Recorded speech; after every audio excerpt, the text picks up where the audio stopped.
Hey guys, welcome to Sippin' and Spillin' with Sid from 3 Mississippi. I'm on my way back from a faraway land with Milky Way, one of our other little ewes, from seeing the vet. So if you guys have been following along with our sheep journey here, some of our littlest lambs, 3 of our littlest lambs that we had, that unfortunately just kind of struggle bust there. They got wet pasture scours and they weren't doing well. They went downhill real fast despite me trying to treat them, and I ended up losing 2 of them. And little Milky Way was sort of the last holdout. She had a little bit of scours, but not bad. We were expecting some real bad weather, so I pulled her from the pasture and was continuing to treat her, got her off the wet pasture that she was eating, was only giving her hay and grain and alfalfa pellets, gave her electrolyte, probiotic, vitamin B, all the things, right? Which I did talk to the vet about, and he's like, no, you did everything right, that's all you can do, really. But this morning, she was kind of taking a turn for the worse. She was doing better. Her stool was getting more firm, and she was eating and drinking this whole time, doing well. Last night, she started to seem a little bit more lethargic. So I was keeping an eye on her, but she was, again, still eating and drinking, doing all the things. But this morning, she had some discharge from her nose and discharge from her eyes, and I was like, oh, great, she's got pneumonia. So all of the antibiotics like LA200 and Draxin, all those things that you would give her for that, you can't get over the counter anymore.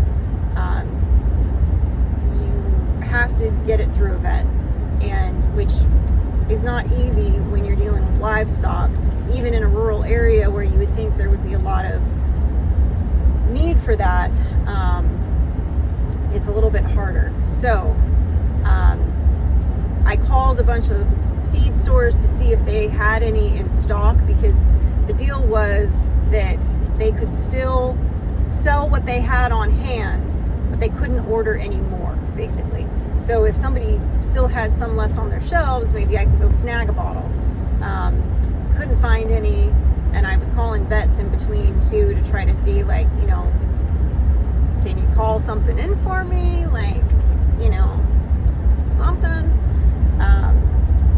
Anyway, I found a vet several towns over that could see her today, but not till later this afternoon. And obviously this morning was when her symptoms of pneumonia had presented. So I'm thinking, well, that's not good. I don't know if, she'll make it that long. She didn't do great on the car ride there. By the time we got here to the vet, I feel like she had kind of taken a slight turn. Anyway, he saw her. He gave her some Draxin and a little bit of a steroid to help perk her up, and we'll see how she does. She's a little tough gal, though. She's a little fighter, so I think she, might pull through. As far as the scours portion of it goes, I did about everything I could do. With the lambs not having anything else wrong with them that had passed already, the vet even said, he was like, yeah, there's nothing else you can do. They either respond and pull through, or they don't, and those 2 didn't. And I suspect it's just because they were so much smaller, physically smaller for their age.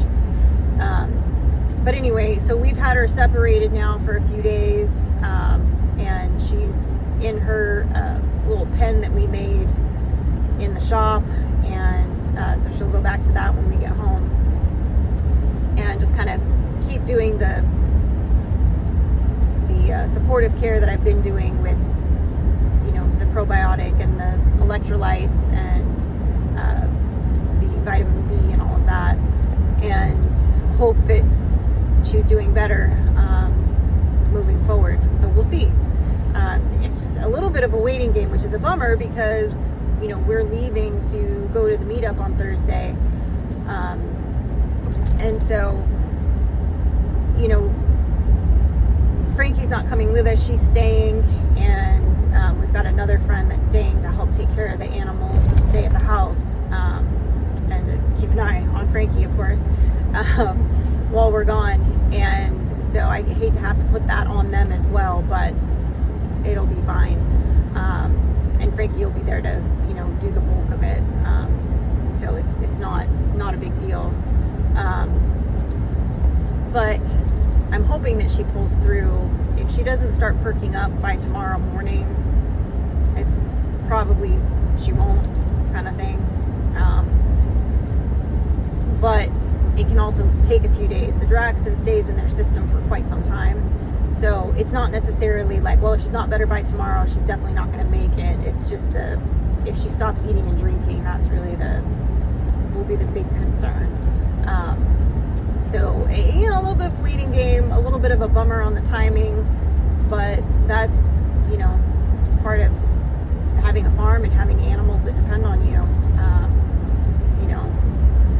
So it is a bummer that you can't get some of these antibiotics that you need to treat your animals on the spot, because trying to get into a vet or trying to get the vet to come out to see your herd or your flock, once they present symptoms, sometimes, once they present symptoms, if you don't take care of it like right then, and sometimes you don't have hours to wait. Like sometimes it's like, if I don't get meds in them like right now, it's not going to happen.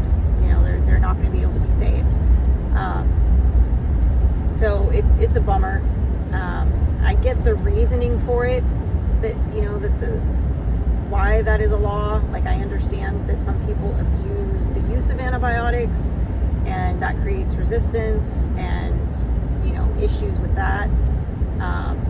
It would be nice if there was some kind of course you could take that could get you certified to be able to purchase these things, so that you did have this kind of access, some kind of certification that you could do some continued ed for, or something. As somebody who worked in pharmacy for 20 years, I understand that that's why it's always my last resort to give meds, antibiotics and things like that, unless that's the last recourse that you have. I've always been that way. I've been that way when I was raising Frankie. Not that she's not completely, she's mostly raised, but she's still got a little ways to go. But I've never just been the type of like, she's got the sniffles, I have to take her to the doctor. No, have a teaspoon of some raw honey that's local, and have some tea, and do this, do that. I try to do all the things that before we jump straight to like, antibiotic, because a lot of times the antibiotic's not going to do anything. There's certain situations where it's not going to help, not going to fix, not going to do anything, except for kill the good bacteria in your body, which sometimes can have an even more adverse effect. That's why sometimes when people take antibiotics, you get diarrhea or an upset stomach, because it's killing the good flora off in your gut. That's why sometimes your doctor will tell you like, make sure you eat a yogurt with active cultures, or take some probiotics, yada yada yada. And it can also cause yeast infections and things like that. So it's never my first go-to medicate a human or an animal, but there are times where it's necessary. But this is one of those situations where I knew if she didn't get some antibiotics because of what is wrong with her, I knew right away that it was pneumonia. And pneumonia comes on quick and fast, with sheep in particular. So it's one of those things where I knew if I didn't get her to a vet, luckily he was able to see her today. Luckily it was within a driving distance that I could consider reasonable to take care of it. It's not 4 hours away or anything like that. Still a bummer, and and it's not expensive. They're reasonable with their prices. So I think with the meds he gave her, and with just the charge for the office visit, it was like $80 out the door, which is not bad in my opinion. And if it saves her, great. If it doesn't, then the fact that I had to wait an extra half a day before I could get her treatment. That probably played into that. If I'd been able to administer everything right away, that can change things sometimes. So, is what it is. We're gonna see how she does over the next couple of days, and hopefully that Milky Way will pull through and do well. She charmed everybody at the vet clinic because she's a sweetheart and she's not feeling well, so she's got that little sad look on her face, But I am excited to, get home and get her settled, of course, and start getting things ready. I got to start kind of packing stuff up and getting ready for us to head out on the road to Oklahoma for the Mid-America meetup, and see all of our YouTube buddies and do some hobnobbing with all the people that watch our silly channels. So it'll be a good time. It's always a good time at the meetups. It's always good, fellowship and fun. So I'm excited about that. And this is the first trip that Mike and I have taken, just the two of us, in probably 100 years. So that'll be different too. And it'll be nice to have some time, just the two of us, because we haven't really had that. The last time we were probably spent that much time alone together was on the drive from California to Mississippi, because we were in a vehicle alone together.